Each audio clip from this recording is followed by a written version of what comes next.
Okay, so recently I briefly checked out one of Bob Ross's 1 hour specials, and I watched him draw a painting from scratch all the way to the end.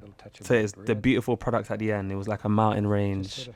Then you got like the forest in front of it and like the lake going through and stuff. It was so hypnotic. His voice, the just watching him draw it. I think for me, I was just like so fascinated by how he was able to draw such a magnificent looking painting so quickly. Was just how he was doing it, how you just watch that paintbrush go slide across the wet canvas. And then on top of that, he had like his little sayings. Like I saw some of you guys comment, he had some sayings, and I saw him say some of them in the one I watched, like, you know, shake the devil out of it or something like that. You just beat the devil out of it. That vibe he has kind of reminds me of Mr. Rogers as well, another individual that I've checked out on this journey.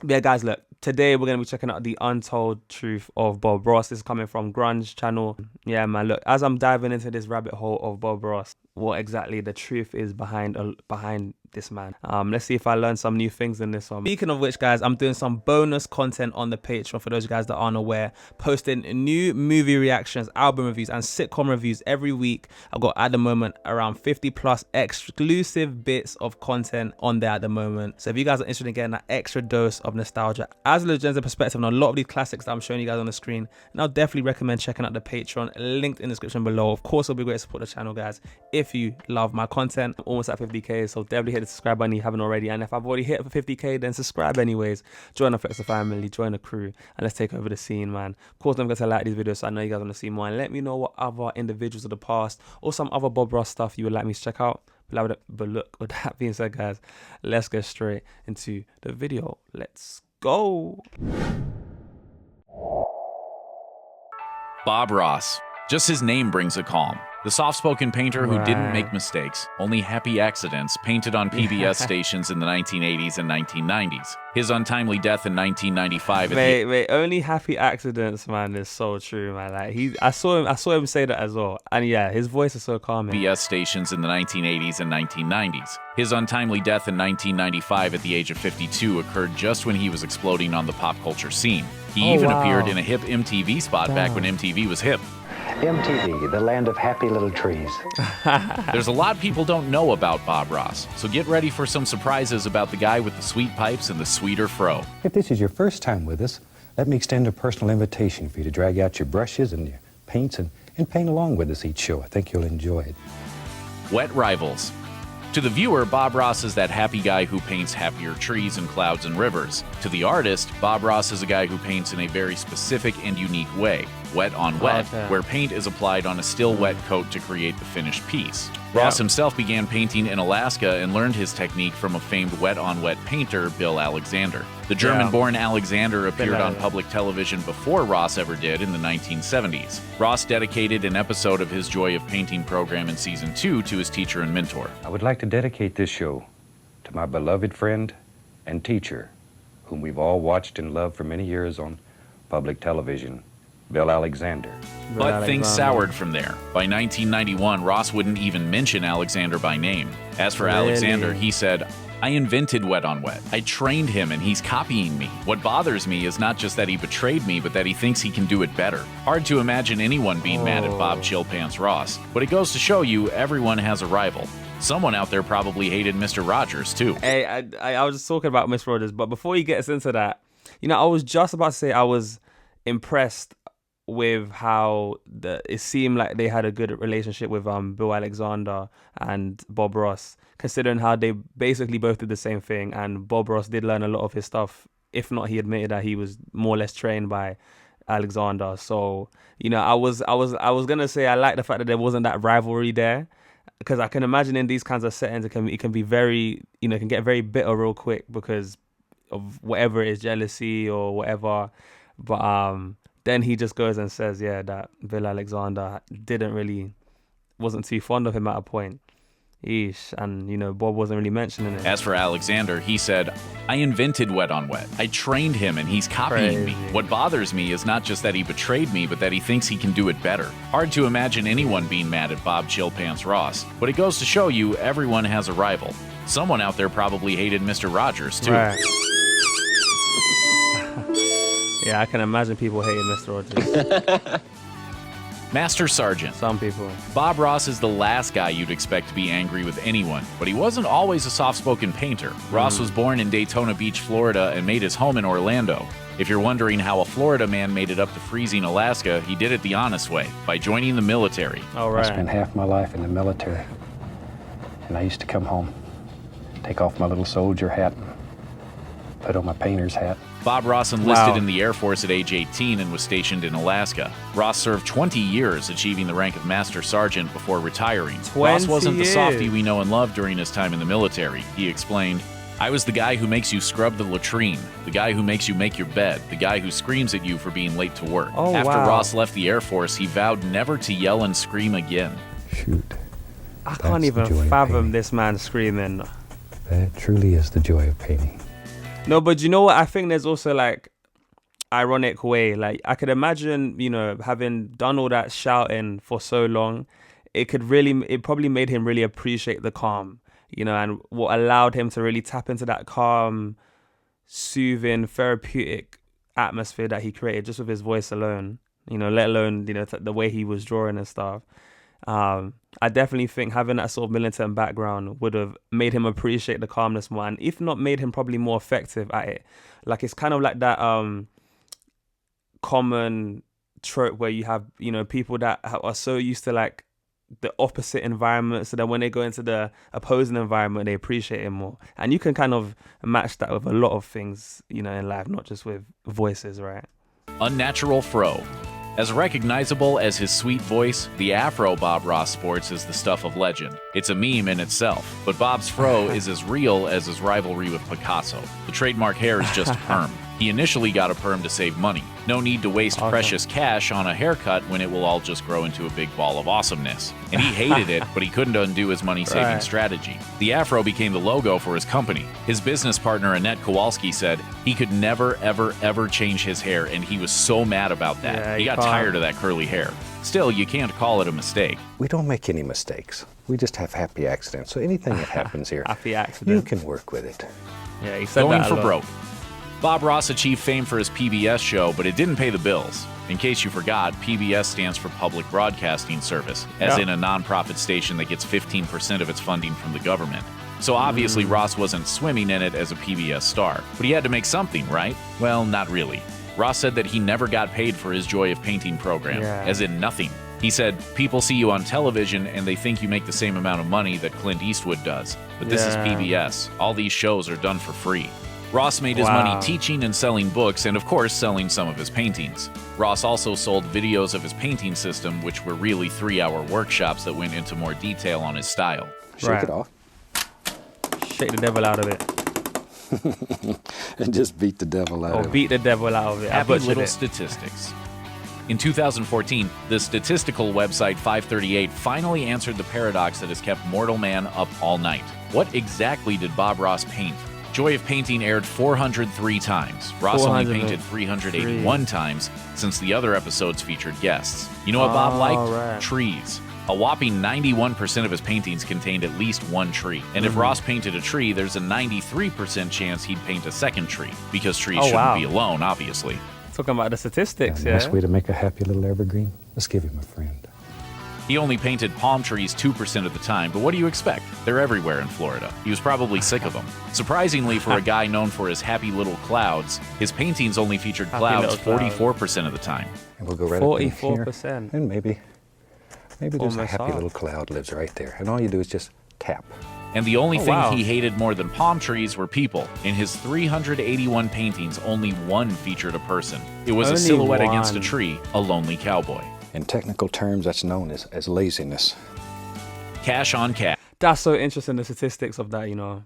And I definitely think it says a lot about his personality. I think there's the psychology behind the types of things he would draw, why he drew it. But I also think there's probably like a design element of it. Like I think from what it looks like, I'm not an expert in this stuff, but from what it looks like, his style of painting probably makes it easier for him to do certain types of pictures, if that makes sense. Like to do trees, I saw the way he was doing trees with the brush. And when I first saw those trees, they looked so in depth and like complex. But when I saw the technique he was using on the brush, it kind of made sense how it came out that way, type thing. So I feel like to a naked eye, it probably looks more complicated than what it is, which is why he's probably able to do it in 30 minutes. But it's to say, yeah, I can imagine if he was doing probably more like solid, more intricate, like complex styles like faces and whatnot, it'd probably be harder for him to do with the type of painting that he's doing, and maybe not in 30 minutes. I don't know. You guys, maybe some of you guys, maybe kind of, if you do painting, you can verify that for me or not. Maybe I'm chatting doo-doo, but it's to say that I feel like there's probably a part of it is to do with the type of painting he does that makes it easy to do, like nature. Cowboy. Could be wrong In though. technical terms, that's I'm known just guessing. as laziness. But the Cash statistics on are cash. interesting. Actually coming across an original Bob Ross isn't as easy as it seems. In the 381 programs he recorded, he painted 3 per show. One he painted on camera, one beforehand that he used as a guide, and one for close-ups and photography later. Okay, That means wow. he produced Wait, 1,000 let me see that again. Wait, so he had programs he recorded, he painted 3 per show. 3 per One he show. painted on camera, one beforehand that he used. Oh, that's so interesting. So television painting, reference paint. Okay, so that makes sense. And obviously from the paintings that he was doing, you could tell, like, even when he was teaching, you knew that he kind of knew the final product as image in his head. Like, he kind of has that image / he's done it before. Like, he's got that experience. Because when he was drawing the ocean, it was like, oh yeah, you want to do it a certain way, because if you don't, it'll be hard to blend it out later and stuff like that. So yeah, you could tell he was like, he knew what he's talking about. He's done it before. But I didn't realize that he may well could have just been doing some reference paintings beforehand. But even then, it takes a lot of skill to put these out, and to do a reference painting as well. Like, this reference painting looks way more detailed than a television one, but I guess because he does it quicker. Wait. He recorded, he painted 3 per show. One he painted on camera, one beforehand that he That's used crazy. as a guide, and one for close-ups and photography later. That means he produced 1,000. But that's crazy. This reference painting looks way more detailed. That's so. But then he doesn't even need to paint that though, does he? Like, he could just get a picture up, right? Or maybe he just tests it out. Yeah, okay. Programs he recorded, he painted 3 per show. That's crazy. One he painted on camera, one beforehand that he used as a guide, and one for close-ups and photography later. That means he produced 1,143 paintings during his show. Where are they? For starters, he donated most to PBS stations who auctioned them off. But if you have a lot of cash around, you can purchase an original Bob Ross, and they ain't cheap. Are you A Ross can run serious? over $10,000. It's a whole lot of happy trees. Maybe these son of a guns just, Wow. there they go. And he's passed away now. Right on off the top of the canvas here. Original Bob Ross Medically painting. mesmerizing. Let's be honest. The reason Bob Ross became so popular wasn't a sudden interest in wet-on-wet painting. He had a unique look, and his soothing voice just sent people to their happy place. Yeah. The chickens grew Right. up, and they became my friends.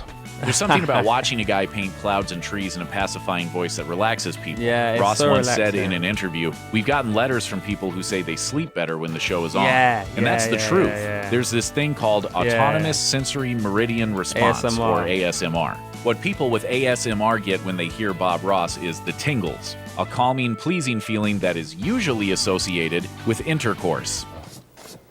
God was really having a good day when he made all that. Okay. We'll let you decide if the phenomenon is real or not, preferably. No, there's definitely an element. I felt that when I was watching the episode, I was like, I could sleep to this very easily. Just hearing that is so calming. It puts you to sleep. I know some people that, especially nowadays, it might be more of like a Gen Z thing. Or maybe it's, I don't know, maybe it's just a sign of the times thing. But let me know in the comments below if you sleep in silence or you have to sleep with something. Like, just let me know. Yeah. Because, like, I can't, fun fact, I actually have to sleep with some sort of sound. And the sounds, like, usually I can play anything. Like a show in the background. I don't really have to, like a podcast I put on, something I don't really have to engage with. But, yo, I might be adding some Bob Ross soothing voice to that. Because, yeah, he's got that atmosphere that can definitely help with sleeping, for sure. By listening to him alone in a darkened room. ASMR Ooh, see what happens? esque. Overseas star. Before ASMR even. When you think of the fame of Ross, you don't consider it on a global scale. Yet somehow Bob Ross has a following worldwide. There are certified Bob Ross instructors around the world, but for some reason, Japan in particular took to Bob Ross. Japanese television station NHK aired The Joy of Painting twice a day for years, and despite a Japanese voiceover translation, something most foreign countries airing the show did not use, the smooth pipes and relaxing mannerisms carried over perfectly. ああ、すっきりした。 Just 気分がいいでしょ very lightly. う。次に綺麗になった筆で Carrying Family it palette. over to different. Of all the Joy of Painting episodes, Places. the most frequent guest was Bob's son, Stephen. Thanks, Oh Dad. wow. Thanks. Hi, glad you could join me. Wow. With his hairband Look looks, at his Steve son. certainly didn't look the part of painter, but his technique, without a doubt, was on par with his dear old dad.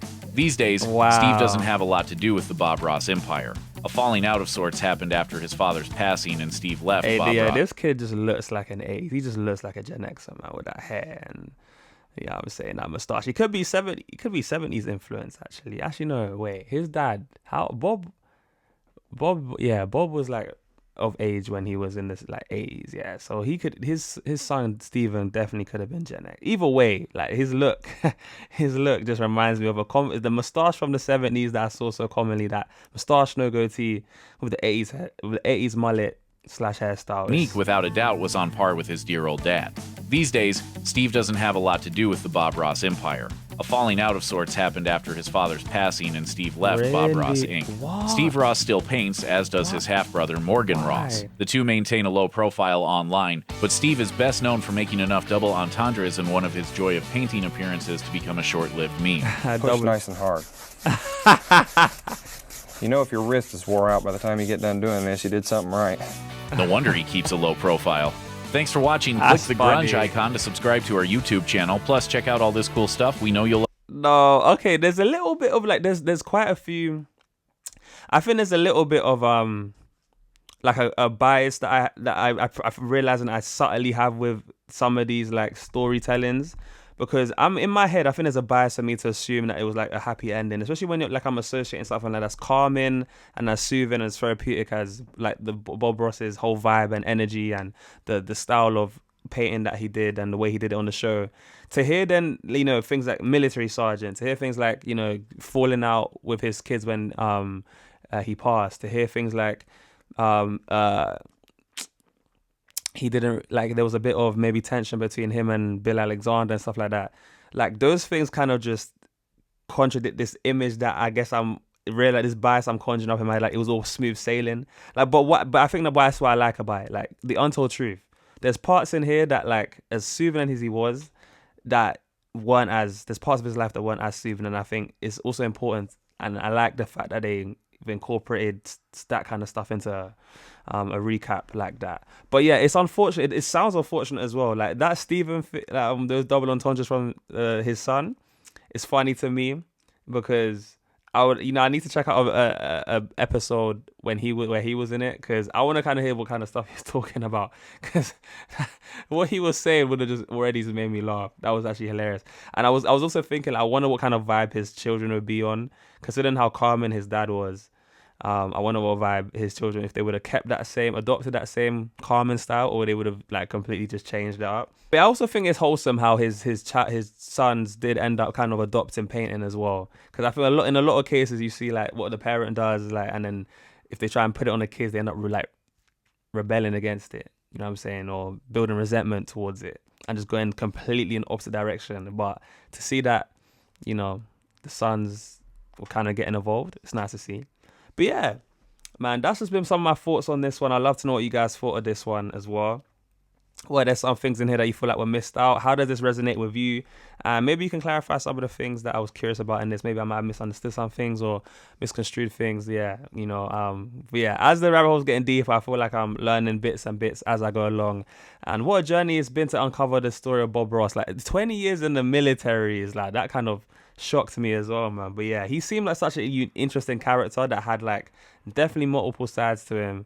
And he definitely seemed like an individual that left a lasting impact on many of you guys watching. But yeah, man.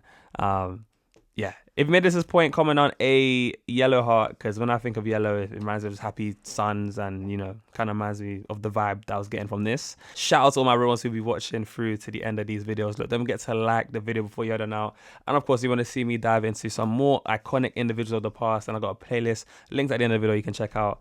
So yeah, guys, with that being said, I'm your boy JayFlex, and I'll see you guys in the next one. Peace.